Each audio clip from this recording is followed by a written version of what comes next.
For this problem, we're going to examine a piecewise defined function.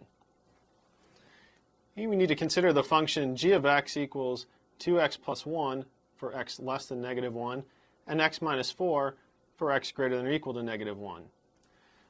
We want to, in part A, graph the function, in part B, list the intercepts of the function, and then in part C, evaluate the function when x is negative 5, and in the last part, evaluate the function when x is 2. So we'll start with part A by graphing the function.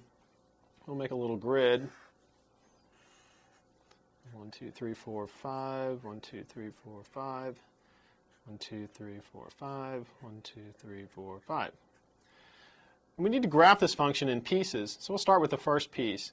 We need to graph the linear expression 2x plus 1, and when you do that for values of x that are less than negative 1. We're going to actually start at negative 1, but we know that we're not actually using it, so we're going to use an open circle when we plot that. If we put in negative 1 for x, we get 2 times negative 1 is negative 2, plus 1 is negative 1. So we'll go to the point negative 1, and put an open circle. We need to pick another value for x, but make sure it's less than negative 1, so we might try negative 2. If we put in negative 2, negative 2 times 2 is negative 4, plus 1 is negative 3. So at negative 2, we'd go down to negative 3. Here we use a dot, or filled in circle, and then we go ahead and connect those.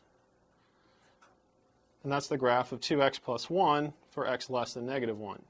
We move on to the next piece, x minus 4. We're going to plot that for values of x that are greater than or equal to negative 1. Since we can use negative 1 here, we'll include that.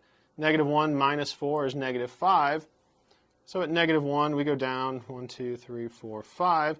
And we are actually using it for this piece, so we use a filled-in circle. We need to pick another value for x that's greater than or equal to negative 1. So we might try 0.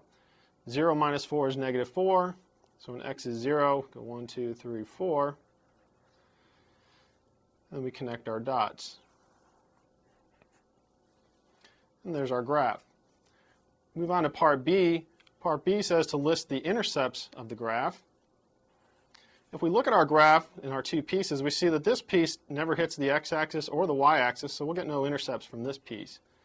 But this second piece does hit the x-axis and the y-axis. It'll eventually hit the x-axis up here somewhere, and we've already seen where it crosses the y-axis. So we need to work with this second piece. That's the x minus 4. So we'll start there. Y equals x minus 4. We want to find the x-intercept. We'll go ahead and let y equal 0 and solve that equation. So 0 equals x minus 4. That yields x is equal to 4. So our x-intercept is 4. We want to find the y-intercept. We would go ahead and let x equal 0, and we actually did that when we were plotting it. So we would get y is equal to 0 minus 4, which is negative 4. So our y-intercept is negative 4. If we're going to write these as ordered pairs, the two intercepts would be 4, 0, and 0, negative 4. For part C, we're asked to evaluate the function when x is negative 5. It's important here that we check our domain for each of these pieces. We need to find out where negative 5 occurs. Negative 5 is less than negative 1, which means we need to use this first piece. So g of negative 5 equals 2 times negative 5 plus 1. Negative 5 times 2 is negative 10, plus 1 is negative 9. So g of negative 5 equals negative 9.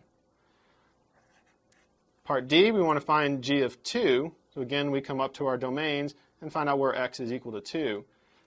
2 is greater than negative 1, so we're using this second piece. So g of 2 is equal to 2 minus 4, which is equal to negative 2.